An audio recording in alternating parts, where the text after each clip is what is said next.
នៅក្នុងវីដេអូនេះដែរខ្ញុំបង្ហាញបងប្អូនជាក់ស្ដែងពីដំណើរការបង្កើតគោហើយគោបងប្អូនតែងតែជួបបញ្ហាមួយគឺឈឺពោះហើយមិនបើកស្បូនឬក៏មេមិនប្រឹងមេខ្សោយមិនងាយកើតឬក៏កើតហើយមិនងាយធ្លាក់សក់អញ្ចឹងក្នុងករណីនេះគឺដំណោះស្រាយល្អបំផុត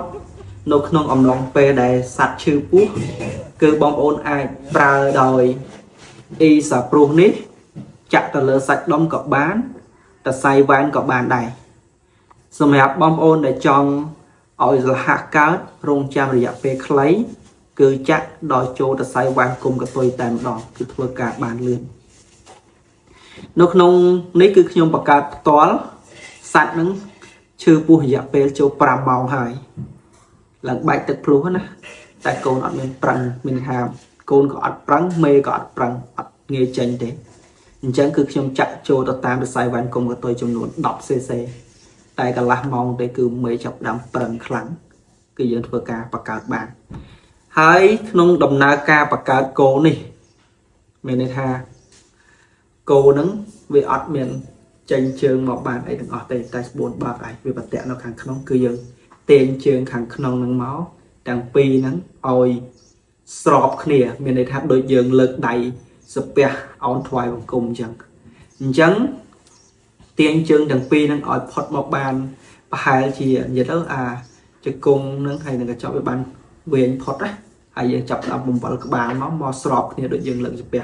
អោនថ្វាយបង្គំនឹងឯងបន្ទាប់ពីយើងទាញបានហើយគឺយើងហឺតមកលក្ខណៈថាមេប្រឹងបន្តិចយើងទាញបន្តិចអញ្ចឹងបានបង្កើតគោបានស្រួលនៅក្នុងដំណើរការនៃការបង្កើតគោបានហើយអញ្ចឹងយើងចាប់ផ្ដើមជូតសម្អាតទឹកភ្លុះឬក៏យើងឲ្យលាក់ទឹកភ្លុះពីច្រមុះកូនគោនឹងឲ្យចេញទាំងអស់ឲ្យងាយស្រួលដកដង្ហើមជាងនេះទៅទៀតយើងធ្វើអញ្ចឹងឲ្យស្អាតអស់យើងងាកមកមើលមេគោរបស់យើងវិញដើម្បីជៀសវាងនៅមានន័យថាកើតកូនហើយមេយើងគេហៅថាជំងឺមួយថាជំងឺគ្រុនទឹកដោះឬក៏ខ្សោះទឹកដោះមេអស់កម្លាំងអីជាដើមហ្នឹងអញ្ចឹងយើងប្រើដោយអាមីឡៃស៊ីនេះដែលយើងចាក់តាមតសៃវ៉ែនក៏បានខំស្បែកក៏បានតែសម្រាប់បងប្អូនកសិករខាងចាក់តាមតសៃវ៉ែនមិនសូវជំនាញប្រហែលទេខ្ញុំណែនាំឲ្យចាក់តាមខំស្បែក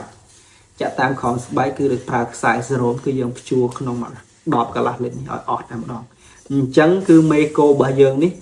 អត់មានបញ្ហាជំងឺគ្រុនទឹកដោះឬក៏មេបាក់មេខ្សោយខ្សោះ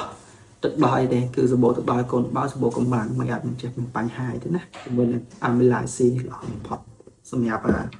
មេគោដែលយើងបង្កើតគោនឹងឯងហើយនឹងថ្នាំប្រឆាំងការលាបបំបត្តិការឈឺចុកចាប់បញ្ចុះកម្ដៅគឺប្រើដោយក្រូនេស៊ីននេះចាក់ទៅលើសាច់ដុំអាសេសេ20គីឡូគឺតែប៉ុណ្្នឹងឯងទេគឺរួចរាល់ហើយក្នុងការដំណើរការបង្កើតគោមួយហ្នឹងហើយសម្រាប់បងប្អូនត្រូវការព័ត៌មានលម្អិតបន្ថែមជជែកប្រឹក្សាជាមួយនឹងខ្ញុំតាមរយៈលេខ015 961 288ហើយក៏បញ្ជាក់ជូនបងប្អូនដែរគឺខ្ញុំជាអ្នកបច្ចេកទេសខាងព្យាបាលខាងបង្កើតសព្វនិមិត្តបង្កើតអីគឺយើងមានទាំងស្រុងតែម្ដងអញ្ចឹងបងប្អូនអាចតាក់ទងមកលម្អិតជាមួយនឹងខ្ញុំតាមលេខខាងលើហ្នឹងបាទអរគុណច្រើនបាទ